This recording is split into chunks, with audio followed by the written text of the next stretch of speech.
Hello soulmates, you're welcome to another tutorial. So in this video we'll be learning how to sew a corset and a yoke. So what I'm basically doing in this first part is just to join my pieces together, like the star lines we created from the draft. So just have to join them together. So this is one part of the front I'm joining together. So I will do the same for both sides, and I will also do the same for the lining. Please, if you find any of my video helpful, don't forget to subscribe and share also. Comment if you have any style you want to make, please you can leave it in the comment section and I will work on it. So after joining that, we are going to do the same for the other side. We have both sides for the front part because of the star line and because of how for us to fix our bony also. So I will join the other side the same way. Then I will go ahead and also join the lining the same way we are joining this main fabric, the same way we'll join the lining. And please, I decided to change my mind, like I'm using just the velvet for the full front.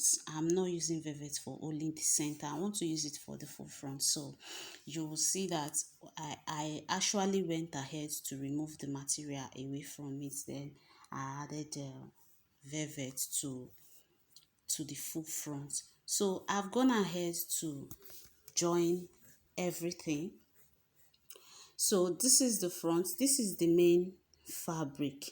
Like I said, I would change my front pattern to full velvet. I want it to be dark, fully dark. So yeah, that's what I had to change it, because along the line while I was making it, I thought of I didn't really like the material too much on it. So you can see how it's done. You join your fabric together, then this is the lining. You can see the lining. So you iron it neatly also. Don't forget, as you sew, you iron so that your work will be very neat. So to the back side, I will join together. Now I'm having this smaller part. If you've seen the drafting video, you will understand this other smaller part I'm joining to it. It's because I don't want the full back to just be the fabric. So for where my boning will sit on, I'm using the velvet for it. That's why I'm joining. I didn't only take that, I cut the darts out and I'm joining the velvet to the fabric. You can see how it is in the video. So I'll go ahead and join the other side also. Then after joining the other side, I will do the same thing for the lining. Please, if you want to see how to fix your yoke easily, please don't be in a haste. Watch this video to the end. It's very detailed. I tried my best to make it as detailed as possible. So you join this part the same way we join the other part. We are going to be joining everything. I'm basically just joining everything, and don't forget that as you're joining, you're ironing. I'm laying emphasis on ironing because if you want to make, even if you're making something simple, you have to iron. But especially corsets, you really have to iron for your work to come out neatly. So you can see that I'm also joining the lining, and I've joined. So this is the front pattern, this is the lining. I want my boning on the lining. I don't want to sew my boning on the main fabric because I don't want the lines on the main fabric. So I already have corsets like that where I sew my boning on my main fabric, but this one I want the boning to be on the lining. So that's why I want to put the boning on the line. Don't forget to cover the edges with your sellotape. You can see what I did in the video is to cover the edge of the boning. It loses when you're working with it, it loses. So it's better you just cover it up. So like I told you, I don't want the main ankara on the front part. So I went ahead to cut another side to make the full front velvet. You can see it in the video. So I now cut a piece of material out, 1/4 of an inch. That's what I cut. So I'm just going to create a channel where I'll be passing my plastic boning on. Now you can decide not to add boning to it, so but me on this one I'm adding boning to it. You can just use the ankara to create star line, just use it to design the front the way you want it, but I want to add boning to it because I feel it is firmer and the channel I'm creating will look better with boning in it. I don't want it to kind of start squeezing when I sit down or pack.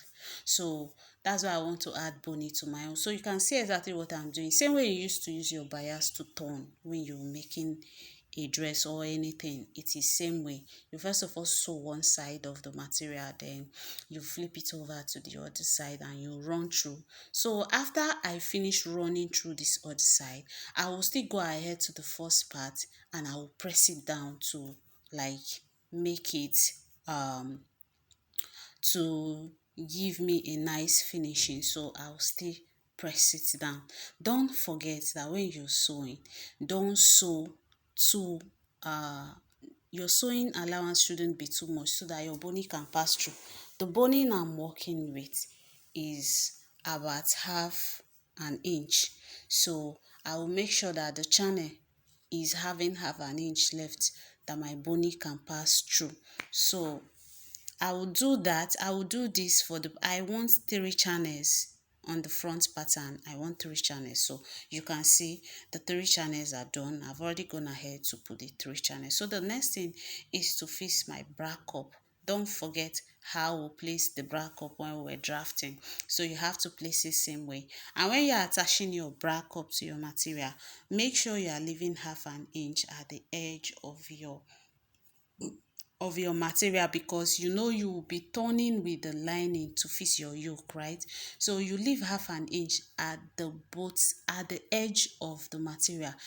Before your cup starts, before you start fixing cup, leave 1/2 inch. And you can see that on the cup too, I have 1/2 inch on the cup because I will still use it to turn the yoke on the material. So you just sew your cup around it, as I'm doing in the video. You just sew your cup around it. You can decide to pin your cup down if you want, and if you're very good in making corset, you can decide to sew it without using pin. So this is what it looks like. I'll go ahead to fix the other parts for us to see, to save our time. So I've done it. You can see how it is. I've fixed the both parts of the corset, and you can see that the thing is kind of squeeze, is not well relaxed because there is no boning in the front at all. And you know there is no boning in the main fabric, and you know it's velvet. You know how velvet can be. So but don't worry, by the time I attach the front part, the linings to the main fabric, you see how nicely it will come. So I went ahead to do the same thing, fix the cup part to the down part of the line. You can see how neat it looks, right? So the next thing now is for us to fix the yoke. So the first thing you have to do, get the midpoint of the yoke and pin it to the midpoint of the material. Now you don't have to pin both sides at the same time. Just pin one side to the armhole side, bring your lining on top of it and pin exactly as I'm doing, because if you pin both sides it might squeeze at the middle. So you just start by sewing from one side to the other side first to make sure that your work relaxes very well. So that's exactly what I'm doing. So the first thing you have to do is to pin just your yoke to it, but if you can pin the both at the same time, it's fine. I just like doing mine this way because most times when I try to do the two together, I will struggle and I'll waste a lot of time. So you can see that I'm removing the pins again to pin it back. Exactly. So whichsoever way you can do it, you can do it. But remember that in making your yoke will be in between the main fabric and the lining. It's as if you're using the yoke to turn both the fabric and the lining. As you can see in the video, the yoke is in between the fabric and the lining, right side facing each other. The lining and the fabric is right side facing each other. So after pinning like that, you just go ahead to run it through, run through to the center, to the midpoint that you notched, the midpoint that you started your yoke from. You just run your stitches through to that point and stop. Then after that, you do the same thing for the other side. Pin it round the same way we did for this side. Pin it round and sew it. You can see that is already coming out very nicely. So you do the same thing for the other side. Pin it round the same way we did for this other side. So you can see that I've already gone ahead to sew it, and the corset is already coming out nicely. You can see the inside, that the inside is very neat. So the next thing is to do, you can trim the excesses from the inside. Don't trim too much, you can trim the excesses from the inside. So let's join the yoke for the back pattern.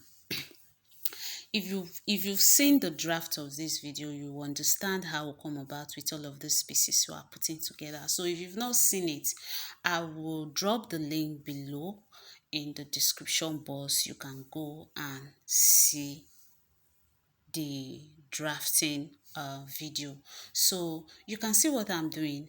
On the upper part of the back part, I'm using looping rope for it. So you place your looping rope exactly how I place it. Add your bias to it, then you use your bias to turn it. So you can see it is called looping rope because I want to use button for the upper part of the corset. So after doing that, I will go ahead to turn with my main, the same way we turn the front, it's the same way we are turning the back. You place your yoke on your material, right side facing each other. Place your lining on top of the yoke and the material, right side facing each other with the lining also. Now don't forget, I almost forgot, I have to turn the center. It's just a single yoke I cut out, so I have to turn the center part of it so that to make it neat. So I'm using bias to turn it. I did a small curve in my draft, like a C in the center back. So that's what I'm turning with the bias. So I will do the same for both sides. Because if I don't turn it, it will just tear because it's just one piece. So I'm just trying to turn it and make it neat with the bias. So after doing that, I will come to the other side and I will do the same thing for the other side.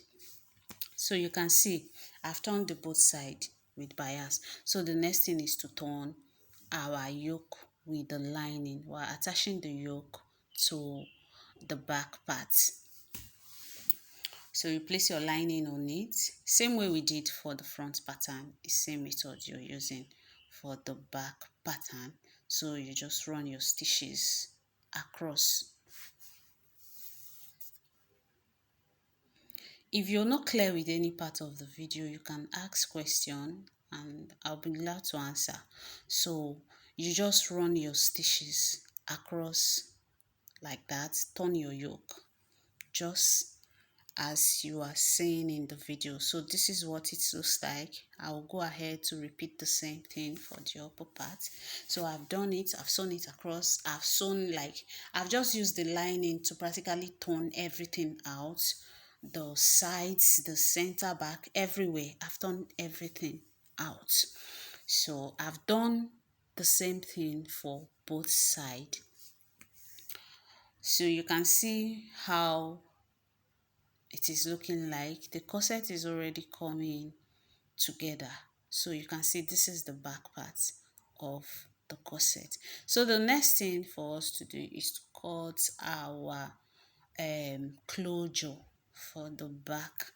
I will also drop the link in the description box for us to check how to make a closure, a very detailed video. I did a very detailed video for it, but for the purpose of this video, I just made it fast because the video was becoming too long.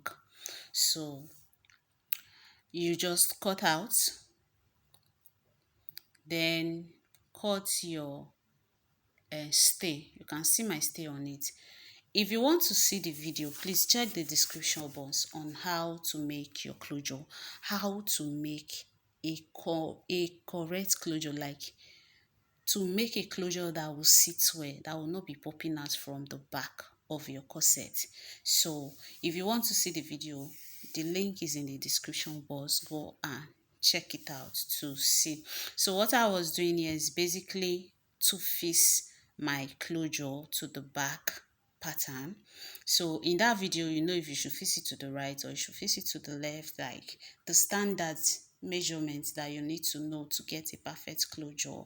I also explained in the video. So that is that about fixing the closure. Fix the closure, and the next thing I'm doing is to fix my eyelet.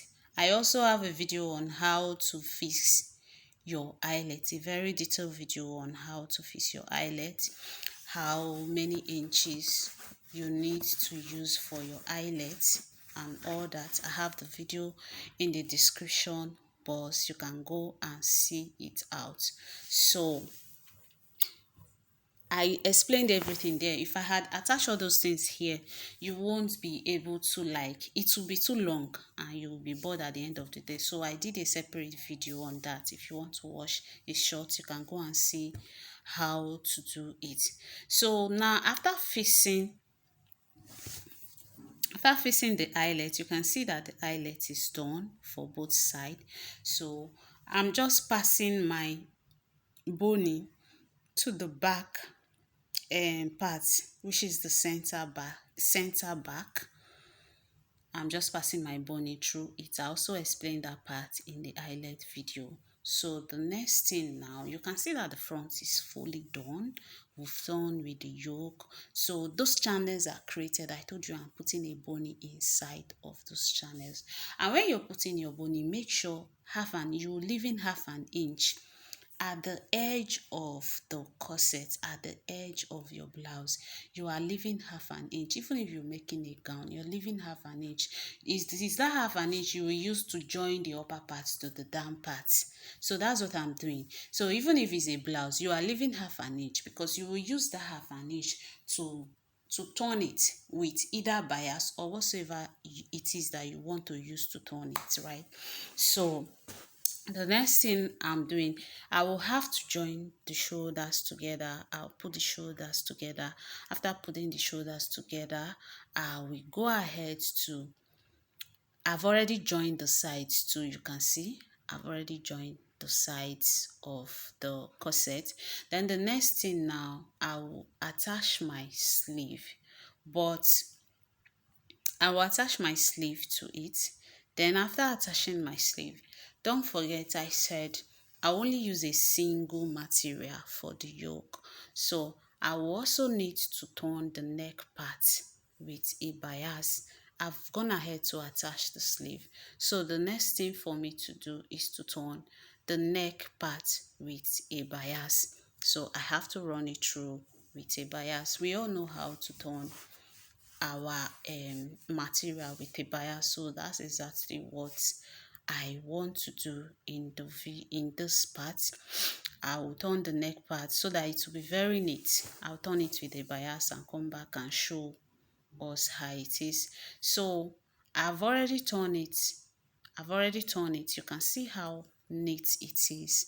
My material is dark, so but you can see how neat it is. So the next thing now is to check your boning, the length of your boning. I'm trying to push it in fully. Then If it's too long and I'm not having half an inch, I will still trim from it, because you can see the material I cut out. This is my bias. This is what I'm using as a bias. So I'm just going to use it to turn the edge of the corset. So I will just go ahead, I will run straight stitches. You can see the first part is done. So the next part for me to do is to, after running straight stitch, I'll turn the material like this into two. You know how we turn, it's just like you are turning the edge of whatever you are working with bias. So that's exactly what I'm doing here. So you just turn with bias, and this is it. It is done. This is all you need. You can see the inside of the corset that is so neat. Please don't forget to give this video a thumbs up. Thank you very much for sticking behind.